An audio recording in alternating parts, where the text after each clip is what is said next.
live stream. This is a Physics 212 for Portland State University's Learning Center.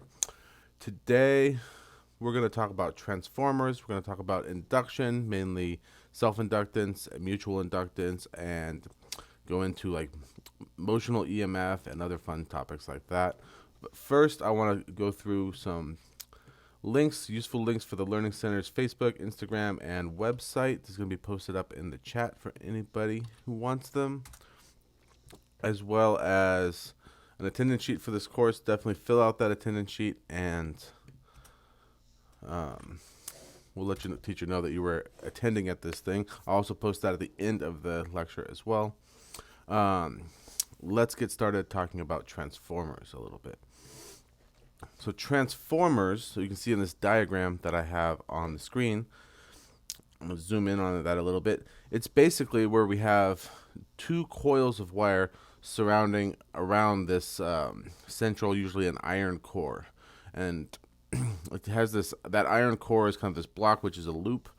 And as we wrap around wires on one side and then the other, it causes an induction to happen. So let's start with the primary coil, which is kind of over in this general area over here.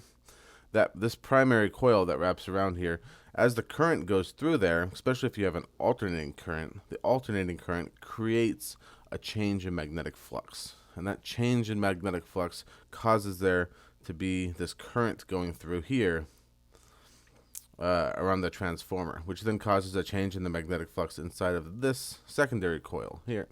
That causes some voltage to be created, induced, essentially, in that secondary coil.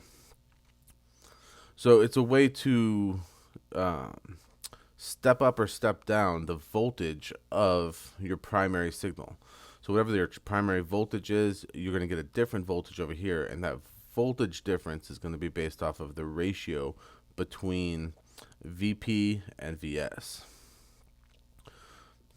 So I can, and it's really, it breaks down to, you can say VP is going to be divided by VS is equal to the number of turns in the primary divided by the number of turns in the secondary. You can also write it as, you can write this many different ways. VP over NP is equal to VS over NS. Where the voltage in the primary circuit divided by the number of turns in there is going to be equal to the voltage in the secondary loop divided by the number of turns in that secondary loop. And we can see there's a basic relationship here. So if, looking at this ratio here, we can say if VP is greater than VS, well maybe, yeah, looking at this ratio here. If VP is greater than VS, we're going to end up with a step-down transformer. Oops. Step-down transformer, which means the voltage is going to be reduced from its primary voltage to its secondary voltage. So it's a way to reduce the voltage that goes in there. Similarly, if VP is less than VS, we can see this ratio here is going to be smaller than 1, which means it's a step up transformer. So we're increasing the voltage at that point. And this is a really useful thing because a lot of time we transmit AC current and voltage at really high voltages because we get a smaller voltage drop if we increase the voltage. It means that there has the current gets reduced a lot more, and it's a lot easier to transmit this information. But we do eventually get voltage drop over time. So periodically, if we're transmitting voltages across really long distances, we want to make sure to kind of re-step up that voltage so it gets back up to the level that we're trying to keep it at.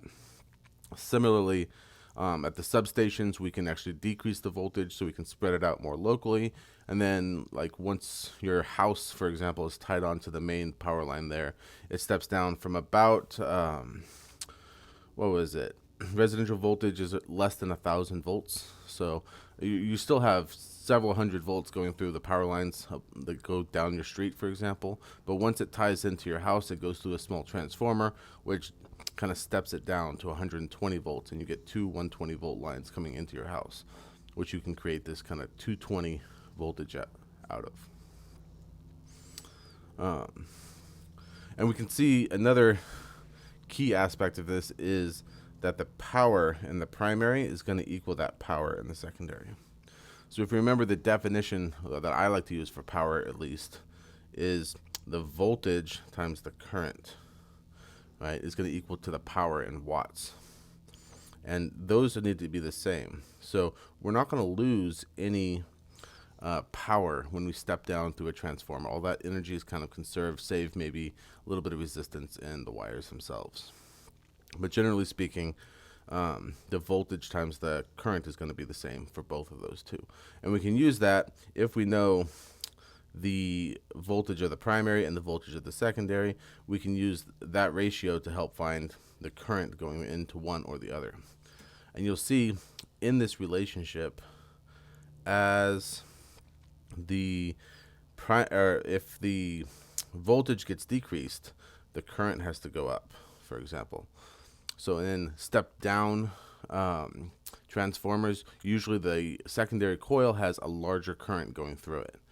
And vice versa, if on step up transformers, the current that's coming out of the step up transformer is going to be a lot smaller than the current that went into it, just because that power is consumed. The voltage times current going in needs to be equal to the voltage times current going out. So let's try to utilize this in a couple problems here. So here we have a plug-in transformer that supplies 10.5 volts to a game system. How many turns are in the secondary coil if its input voltage is 112 volts and the primary coil has 370 turns? So this is this idea. We have this transformer block. And we have, again, our primary coil. It's kind of going around this way. And we're inputting 112 volts in there. Our secondary coil is going around this way. And we're probably going to loop around here a lot to get it down to 10.5 volts. And they said that the primary coil, so this coil here, has 370 turns. So using this ratio that we just talked about of Vp over Np, which is equal to Vs over Ns, we should be able to determine the number of turns that the secondary coil has. This is what the question is asking. How many turns does that secondary coil have? So now just solving for the secondary coil. A little bit of algebra will let us know that Ns is equal to Vs and P over Vp. So that's the voltage of the secondary circuit times the number of turns of the primary divided by the voltage of the primary. So inputting our values in there, that's going to equal 10.5 volts times the number of turns in the primary, which is 370, divided by the voltage in the primary. So that's 112 volts.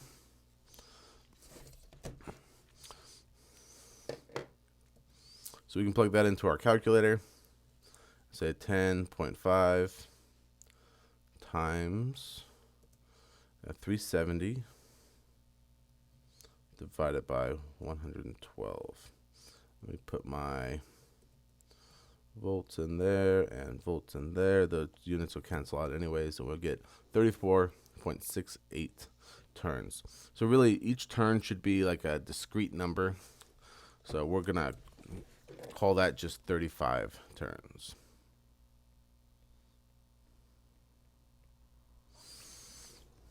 And then you're going to get a voltage just around 10.5 volts going out of there. So moving on, what is the input current if the output current is 1.25 amps? So this goes down to that power relationship that we talked about, where the power of the primary is equal to the power of the secondary. Or the voltage of the primary times the current of the primary is going to be equal to the voltage of the secondary times the current of the secondary. So we have now the output current. It's going to be 0.125. So we need to solve this relationship for the input current. So the input current would be IP, so the current of the primary. So I can simply say that IP is equal to VS IS over VP. Plugging in our values there, our excuse me, the voltage of the secondary was 10.5 volts. The current of the secondary is 1.25 amps, because that's the output current. And then we're going to divide that by the voltage of the primary, 112 volts. Going back to our calculator, we see most of that's already set up for us. We just have to change the number of turns to the current, 1.25 amps. And that tells us the current for the primary circuit going into the transformer is only 0.117 amps. 0.117 amps. If we wrote that in milliamps, we'd move this decimal place 3 places over, and we'd get, not the 0, just 117 milliamps. So that's this idea that the transformers let us kind of change the way the voltage is acting by changing the voltage, increasing the current, but the power is going to stay the same. And we can use that idea to solve for kind of what would the current be on the output if we step down this voltage this much. And if we figure that out, then we can design our circuit to handle that amount of current and that voltage going outwards.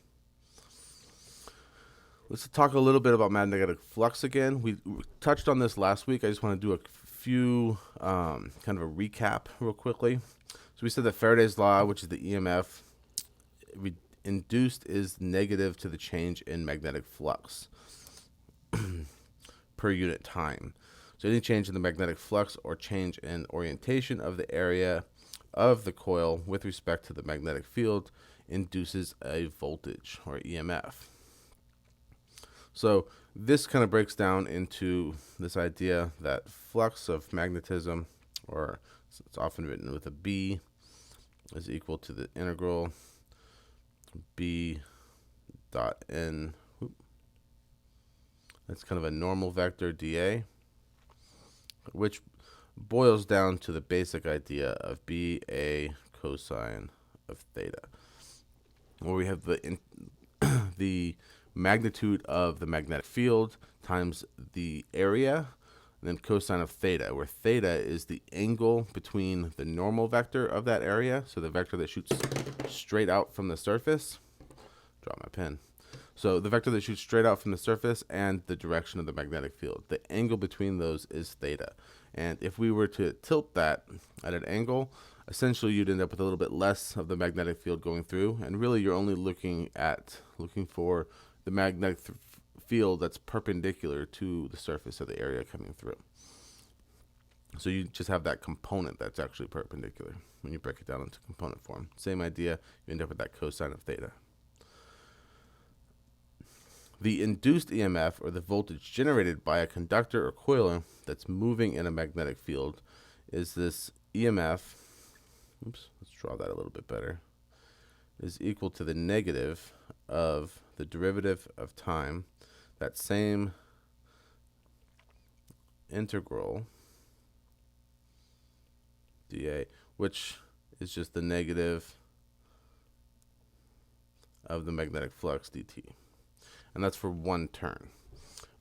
If we have multiple terms, we can just multiply this by n, where n is the number of turns, because each term adds another iteration of that EMF, essentially.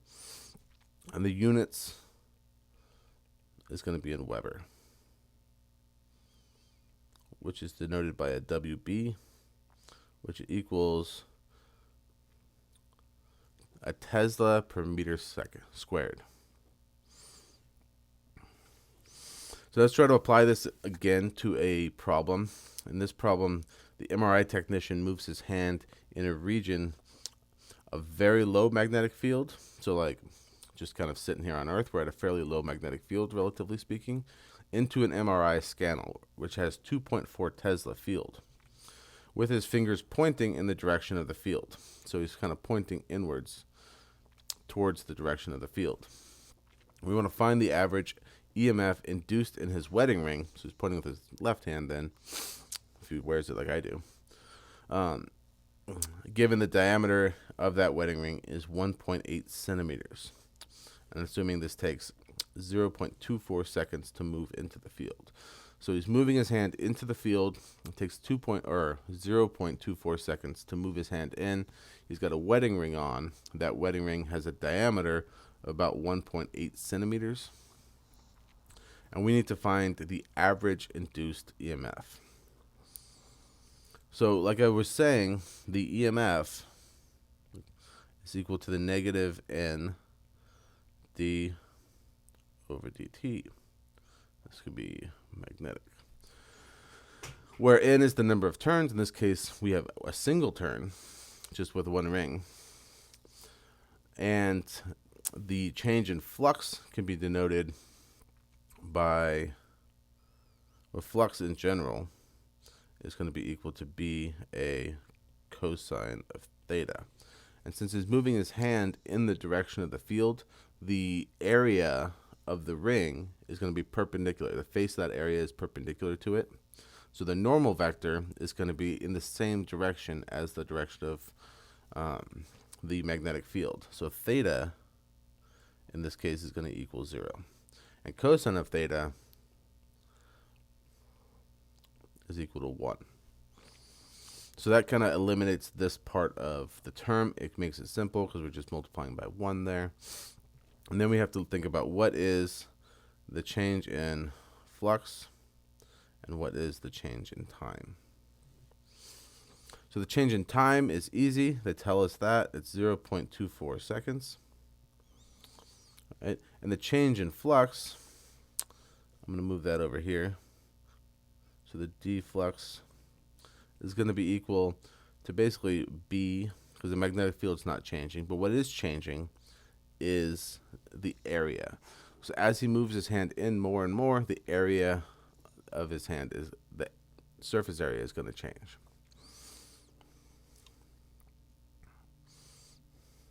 And really, we can define that as just the magnetic field. I'll just say it's 2.4 Tesla. And we're going to multiply it just by that area itself, which is going to be pi times 0.009 meters squared. I just took the diameter, divided it by 2. Slide this over a bit. So I can get the radius, and pi r squared is going to be the area of the ring itself. And that's just going to equal 6.11 times 10 to the negative 4. And we'll call it Tesla meters squared, or Weber. So that's going to be the change in flux itself.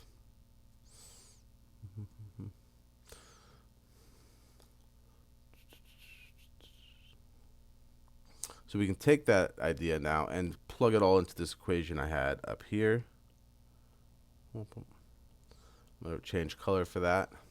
And again, if the turns is 1, we can say the EMF is going to be equal to negative 6.11 times 10 to the negative 4 Tesla meters squared, divided by the change in time, 0.24 seconds. Let's see what that gives us. 6.11 times 10 to the power negative 4. Oops. And our units are going to be in Tesla meters squared. I'm going to divide that now by 0.24 seconds. That's 0.002546 volts. 0.0025. Oops, I said 5, I wrote 4. 546 volts. So that's the EMF, the amount of volts that is kind of induced by that ring by entering the magnetic field. And we can discuss whether this current would significantly change the temperature of the ring, assuming that the resistance of the ring is 1 milliohm. And they want us to give us a hint how much power is dissipated by the ring and how is the power related to the energy in the form of heat. So the power, we talked a little bit about power equaling IV. But using Ohm's law, V is equal to IR. We can also rewrite I. So I is equal to V over R. If we substitute that back in here for I, we get that power is equal to V squared over R. So using this definition of power and plugging in the induced EMF that we got from up here and the resistance that they gave us, we could determine how much power is dissipated by that ring, by the resistance of the ring. So that's going to be 0.002546 volts squared divided by 0.001 ohms, because it's a milliohm. So jumping back over to my calculator, grab this value from up here. I'm just going to square that, and we're going to divide by 0.001 ohms. And that gives us 0.6. Did I do that right? Volt squared, volt squared. Yeah, I'm getting a value in watts. That would be power. Okay. 0.006481 watts.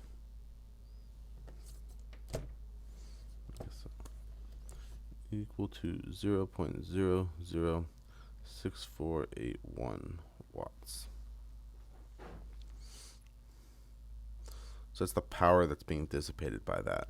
But they're asking us if it would significantly change temperature. So this is the energy that's being dissipated by that resistance. And the way that resistance will dissipate that energy is in the form of heat. So we need to think about what's that relationship between heat and energy. Or watts is really kind of joules seconds. Or joules per second. Okay, so how much energy per second is lost with that watts? So to get to the actual energy, so we can relate it to the energy that's being lost, we need to multiply it by the time that it takes to do that. So 0.006481 watts, or I'm going to write it as joules per second.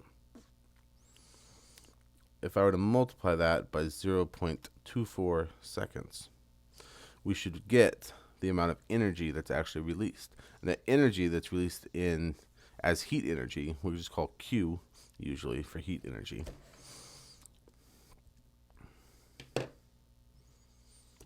So this times 0.24 seconds is equal to 0.001556 joules. 0.001556 joules. That's how much energy is dissipated. That's not really a lot of energy, so you're not really going to feel the difference of your ring heating up as you do this. So let's go on to talk about some different types of inductance. So inductance is really a quite marvelous thing. It's fascinating to me. But this is this idea, we usually designate L for the inductance of something, and it's defined as the flux linkage per unit of current.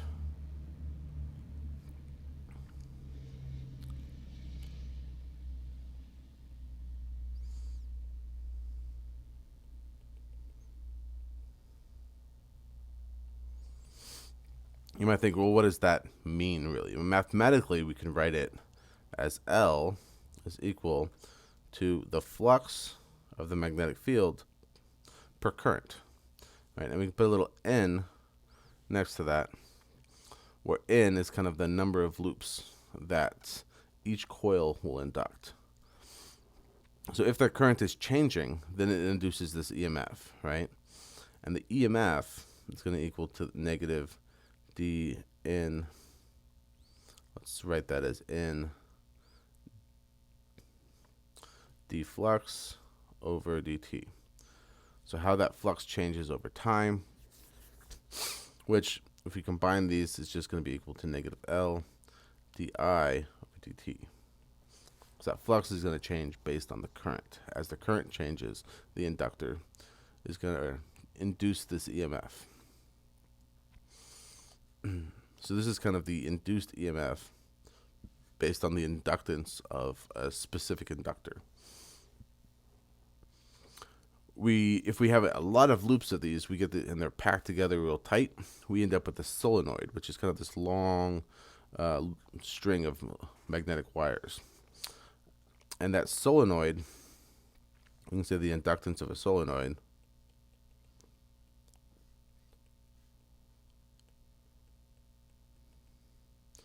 is solely dependent on the geometry.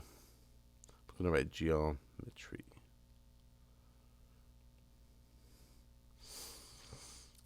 And I say that because if you look at the equation, we have mu naught, which is the permittivity of magnetism in a vacuum, times n squared over L times A.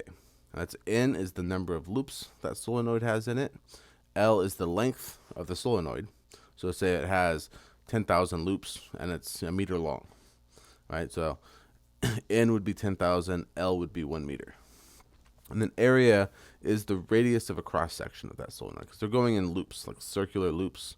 So you could take a cross section and you have this, usually a radius or diameter definition of how wide that solenoid is. You can then calculate the area of that.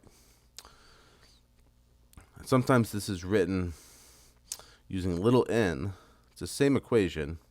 It's just mu naught n a, or say n squared a L, where little n is equal to big N over L.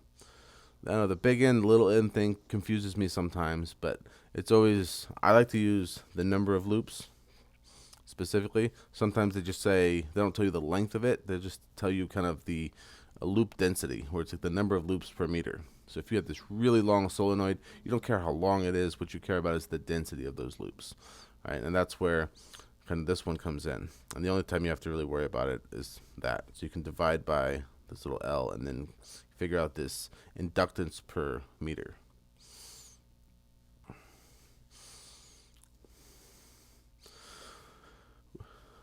There's also this concept of mutual inductance. Mutual inductance, right here,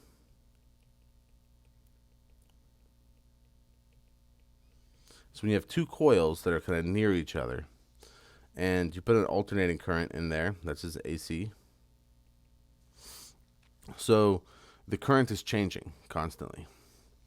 And as that current changes, it induces this magnetic field in there. So we get this solenoid going on. That induced magnetic field can actually go through another coil that's nearby. That's how we get these. That's why they have drawn on here these lines kind of flying through here, because the magnetic field from one coil is now going through another coil. As the magnetic field goes through this coil and changes, it induces a current here, going this way. That induced voltage we could call this mutual inductance. So the EMF 2, which is, this is 2 for all purposes, this is 1. Okay, so the one that's creating it is going to, what I'm calling 1. The one that's creating that EMF, or getting the induced EMF, is 2.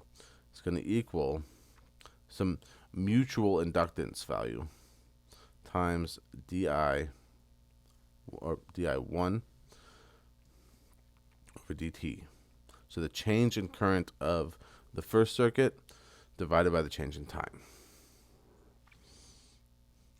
And we can say that the energy of any inductor, I'll write that actually up top here, the energy of all the inductors, because the inductors, if they're fully charged, if you were to put it in an RLC circuit and you turned on, or say just an RL circuit, and we turn on the power, the current will start to flow into that inductor. As it starts to flow into that inductor, the inductor will start to create this magnetic field because the magnetic field inside of it's changing. So it induces a magnetic field. It ends up inducing a back voltage, reducing the voltage for a period of time. Eventually, that magnetic field stabilizes, the current stops changing, and we get that inductor is called fully charged. So it's kind of holding this amount of energy in it. And now the inductor in the circuit just kind of acts as a resistor, because we just have this resistance of this long coil of wire going through there, where the current going through there is pretty steady. It's not changing, so the inductance going through there is down to zero. The magnetic field is going down to zero. Then we have, or the change in the magnetic field is down to zero. If you were to turn off the circuit all of a sudden, the inductor would start to release that energy, because suddenly the current's dropping, and as the current starts to drop, the inductor is going to work backwards and kind of provide current going the other direction, kind of a negative back current, to make up for the loss in flux that's happening in those coils. So it stores energy and then it'll release it after that energy goes away. It's similar to a capacitor in that way, but they kind of work backwards from each other in a certain way. So that stored energy is equal to 1/2 the inductance times I squared. And that's kind of how you can calculate that. There's that integral derivation you can see in your book about it, and it's pretty simple integration. They're just integrating di dt, I think. Or just I even, Li. So let's try to apply this now in a few different problems. So here I have two coils that are placed close together, and they want to demonstrate Faraday's law of induction. The current of 5.4 amps in one is switched off in 0.6 milliseconds, inducing a 8.5 volt EMF in the other. We want to know what is their mutual inductance. So just as I said, and I'll rewrite the equation here, this EMF of 2 is going to be equal to negative M, the change in current of 1 divided by the change in time. I'll just write it like that. Where M is the mutual inductance, and that's what we're looking for, right? I is the change in current. So in this case, they tell us the current was 5.4 amps, and we're switching the circuit off, which means the change in current over from when it's fully charged to when it's fully dissipated is going to be a negative. So I can say delta I1 is equal to a negative 5.4 amps. Similar, I left out a T here. That should have been delta T. It's over time. So the time, delta T, they give us here, it's in milliseconds. So I'm going to write it at 0.006 seconds. And we want to solve for M, so let's rewrite this equation now. Just kind of multiplying by the reciprocal of this fraction. We end up with E2 delta T divided by delta I 1, and divided by that negative 1, 2 is going to equal M. So now plugging in our values, we know that the induced EMF is 8.5 volts. So this is going to be a negative 8.5 volts times the change in time, which is 0.006 seconds, divided by the change in current. And the change in current is a negative value because we're reducing that current. So it's going to be negative 5.4 amps. And that's why this negative sign is in that formula, to kind of swap the values around a little bit. So we end up with a positive voltage coming out of that. Let's plug that into our calculator. Do negative 8.5 volts times, it was 0.006 seconds, divided by 5.4 amps, a negative 5.4 amps. Gives us 0.009444 Henry. And Henry is the units of inductance. So 0.9444 Henry. Henry is usually designated by a capital H.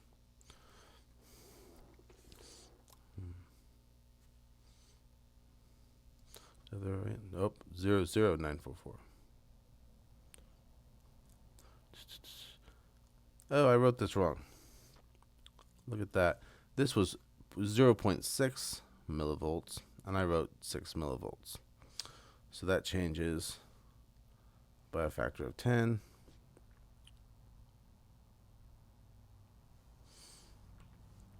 And this is going to change. We'll just calculate it again real quick.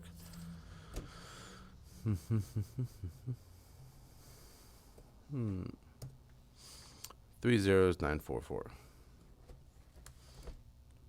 0.123944 Henry.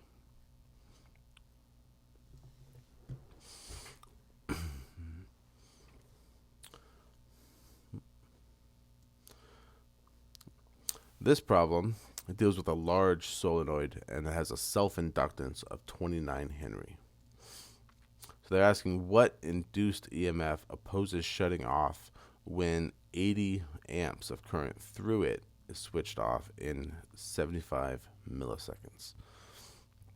So 29 Henry is a pretty big inductor for a solenoid. That's why it's a pretty large solenoid. It's also handling 80 amps, which is a pretty large current to go through.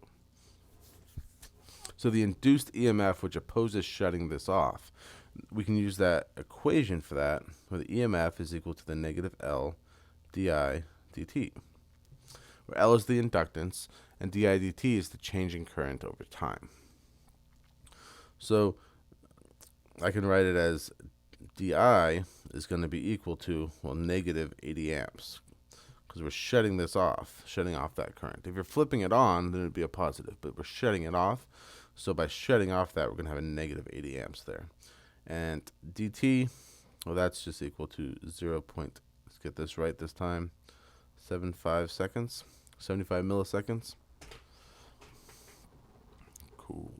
So now we're just plugging in, and then, of course, L is equal to 29 Henry. Now we're just plugging in these values. Negative 29 Henry times the change in current, which is negative 80 amps, divided by 0.075 seconds.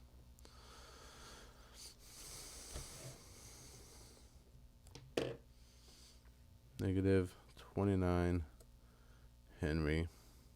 Oops, wrong negative.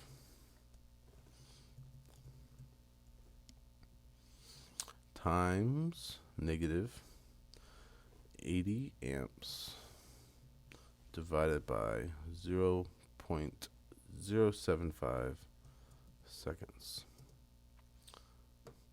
We're getting 30,933.3 volts.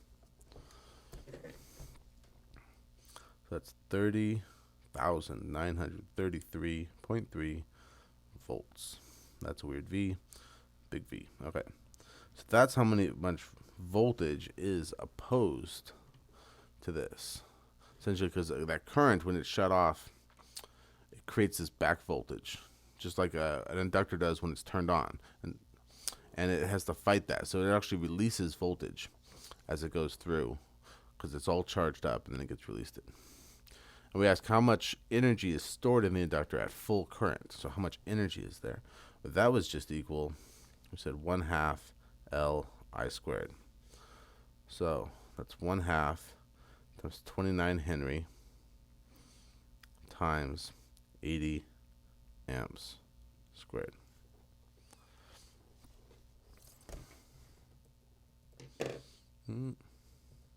There it is.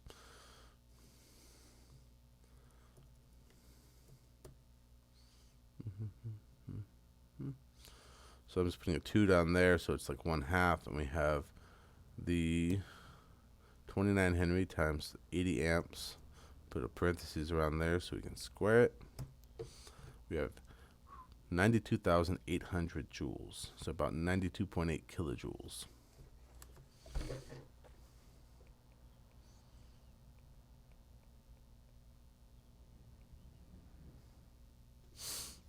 And that's how much energy is stored in this very large solenoid. At what rate in watts must the energy be dissipated to switch the current off? So we know that we're switching it off and we're trying to get rid of this much energy. So remember, watts is equal to joules per second. So we need to divide by the time it takes to do that. So taking that same value for energy that we had up above, 92,800 joules divided by 0.075 seconds is going to give you the energy dissipated by that.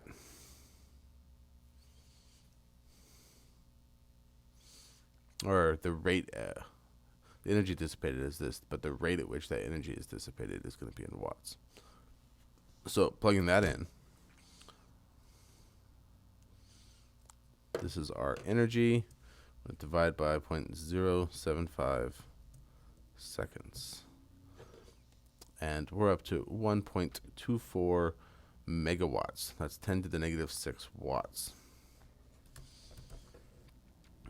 1.24 times 10 to the negative 6, positive 6 watts, which is equal to 1.24 megawatts.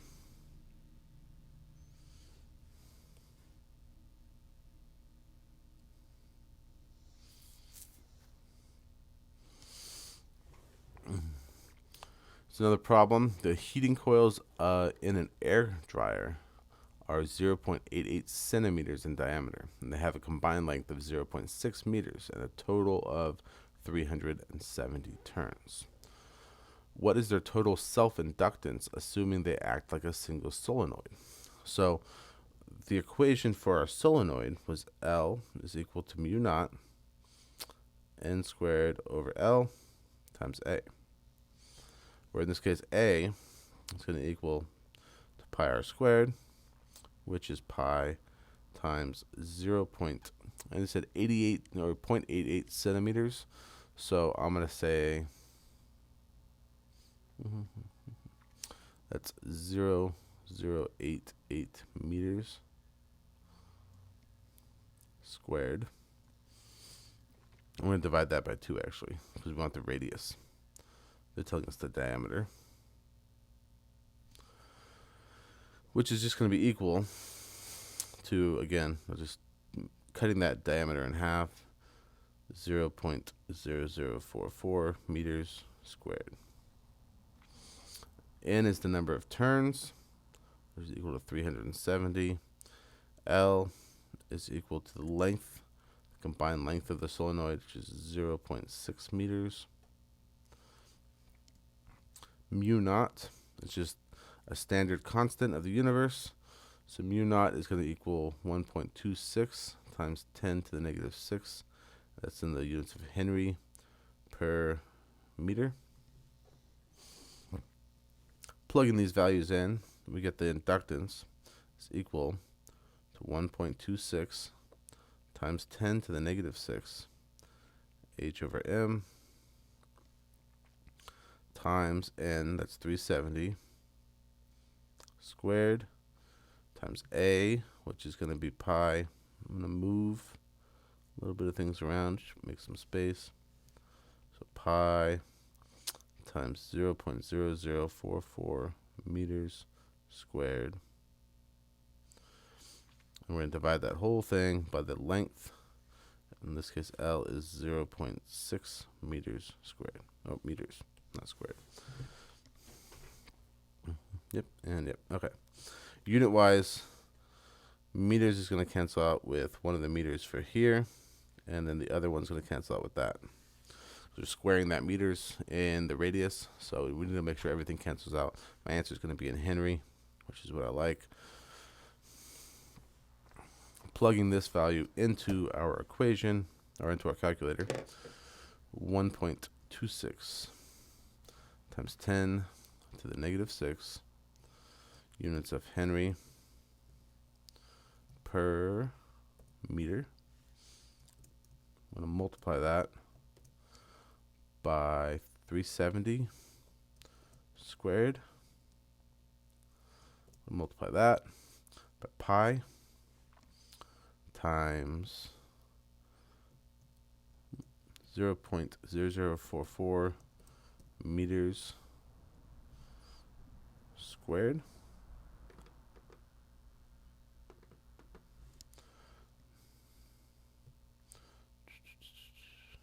And we're going to divide finally by 0.6 meters. We're left with 1.75 times 10 to the negative 5 Henry.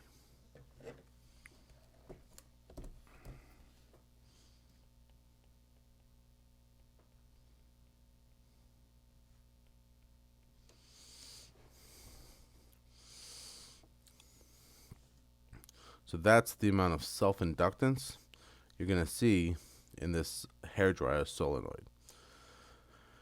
That's how much energy is stored in that solenoid when there's 5.5 amps that flows through it. Well, if we have 5.5 amps, we just got to plug in E is equal to 1/2 L I squared. We know L is this. That's the inductance of that solenoid. So that's going to equal 1.75 times 10 to the negative 5 Henry times 5.5 amps squared divided by 2.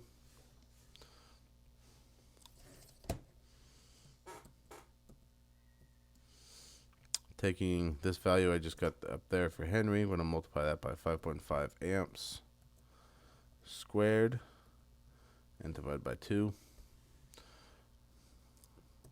That's, say, 2.64 times 10 to the negative 4 joules. 2.64 times 10 to the negative 4 joules. That's how much energy is being stored in that inductor. And finally, they ask, what is the average EMF that opposes shutting them off if this is done in 6 milliseconds? So EMF is equal to negative L di over dt. Well, we know L is up here. We know di is going to be the negative of that 5.5, and dt, they're telling us, is 6 milliseconds. So I'll write that L is equal to 1.75 times 10 to the negative 5 Henry. Di is equal to negative 5.5 volts. So we're shutting them off. And dt is going to be equal to 0.006 seconds. I'm going to change color because I'm packing it in at the bottom there. This is EMF is going to be equal to negative 1.75 times 10 to the negative 5 Henry. Multiply that by a negative 5.5 volts. Then we're going to divide that whole thing by 0.006 seconds.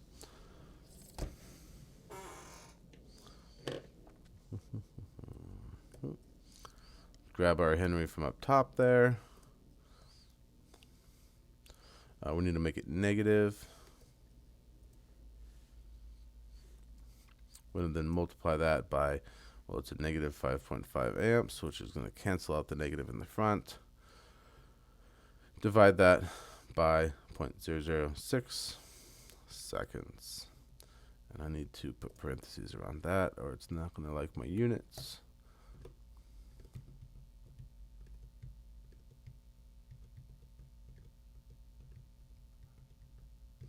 So we get 0.006 0.016028 volts. So I'll just say 0.016.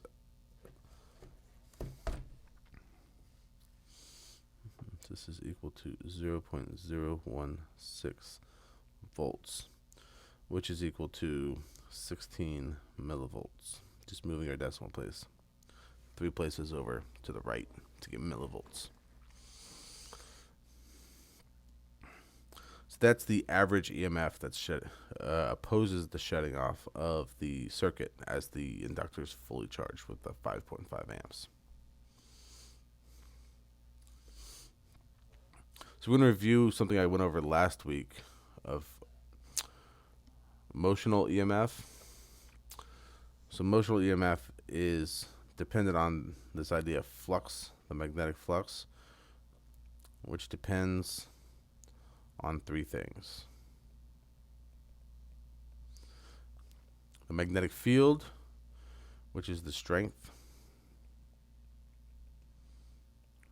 of the magnetic field. The area of which the field passes through.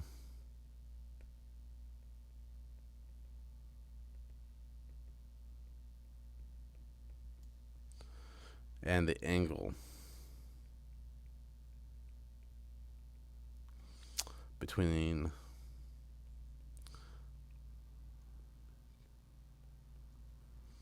the normal vector of the area and the direction of the magnetic field.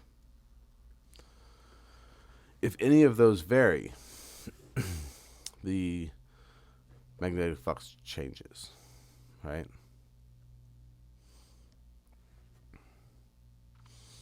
So as in this direction here, we have a magnetic field coming up out of the page at us, and we're moving a rectangular circuit, rectangular metal object into the magnetic field. You see it has a velocity here moving towards it. So we know that the EMF is equal to the negative d dt of, say, the magnetic field times Lx. Lx being the area, length times width of this rectangular object. Since L is constant, it doesn't change. L is fully in the magnetic field once it enters. Really what's changing is that X direction, how much of this dimension of it has entered the magnetic field. So we can write this as E is equal to negative BL dx dt. Right, because L is going to be a constant, B is going to be a constant. The only thing that's varying is the amount of that width of the rectangle that's gone in there, we're designating as X. And dx dt is really just the velocity of which it's entering. So we can say that the EMF is going to be negative BLV, where V is the velocity, the magnitude of that velocity. Since EMF is a voltage, we can also define the current, which is equal to the voltage. In this case, I'll write it as E for EMF divided by R. Using Ohm's law, we can make that connection. So similarly, the current of any object as it enters a magnetic field can be equal to negative BLV over R. So by defining this definition of current, we can use that to solve some problems.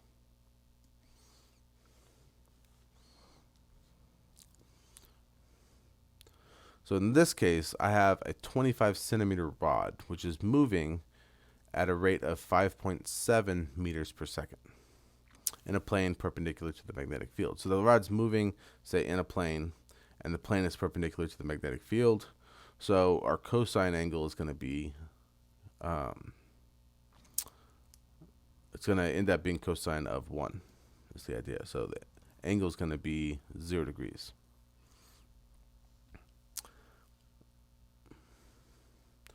So it's moving in this plane perpendicular to the magnetic field, and that magnetic field has a strength of 0.28 Tesla. Underline that. The rod has a velocity vector and a magnetic field vector, which are mutually perpendicular, as indicated in the accompanying figure which I don't have on here. But basically we have a rod which has some velocity, and it has a magnetic field which is kind of say coming upwards. So the velocity is going this way and the magnetic field is coming up. So the velocity vector and the magnetic field vector are perpendicular to each other, as indicated by the drawing I just made. Calculate the magnetic force on the electron, on an electron in the rod, because that rod is, to say, conductive, and as this moves through, the electrons in there, which are negatively charged, they're moving through a magnetic field. They're going to have a force pulling them either up or down, depending on the direction of the magnetic field. So we can see that the force of the magnetic field is going to equal, if you remember, QVB, which is equal to Q being 1.6 times 10 to the negative 19 coulombs, and the velocity being 5.7 meters per second. Multiplying by that 0.28 Tesla magnetic field, we can solve for what that force is going to be on these electrons. So let's plug that into our calculator.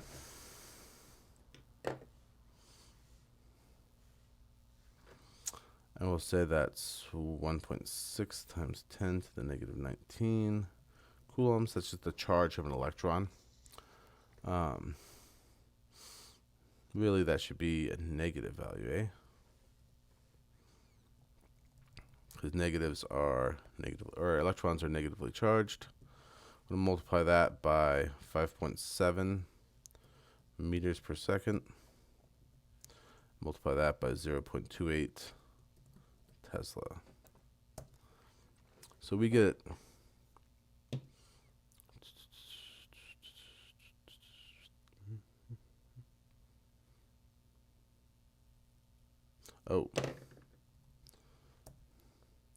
I got a weird number there because my C really stands for the speed of light.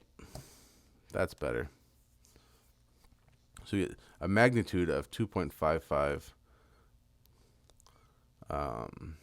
times 10 to the negative 19 newtons.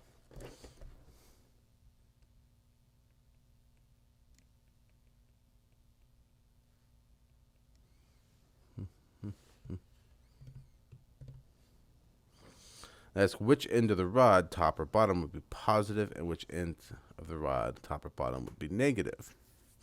What is the potential difference between the ends of the rods? So looking at the rod, if the magnetic field is going, say, out of the page, as my velocity is going to my right, we're going to have the velocity going and the right-hand rule, if you can see that. My thumb's pointing down as I curl my fingers coming out of the page.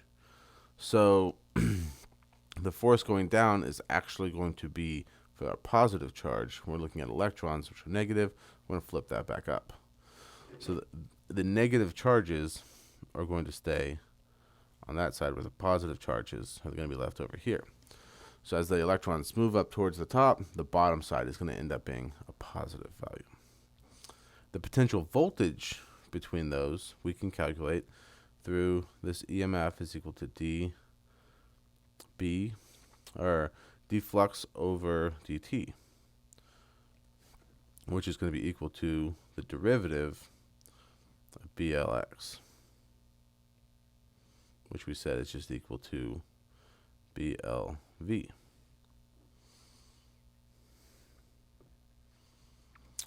Plugging that in, that's 0.28 Tesla times 0.25 meters, okay, which is the length of the rod. There it is, 25 centimeters, times the velocity, 5.7 meters per second.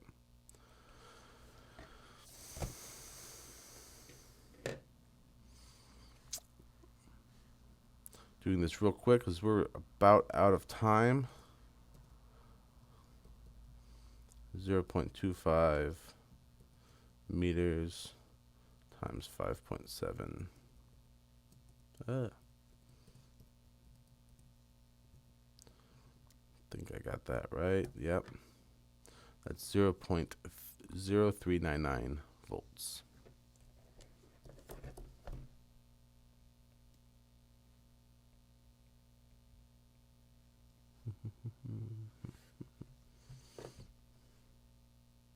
Did I plug that in right? No, I didn't. That should have been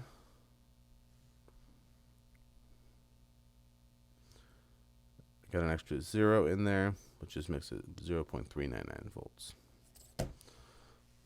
Off by a factor of 10. Yoink. There you go. So that is that. I'll let you guys calculate the last couple of problems yourself, calculating the magnetic field or the magnitude of the electric field and what speed the rod would need to move to have a potential of 1 volt difference between the ends. But that's all the time we have for right now. Again, I'll paste a link to the attendance sheet in the chat. Definitely fill that out if you can. And if not, best of luck to you on your finals and enjoy yourself. And thanks for watching the live streams of Physics 212.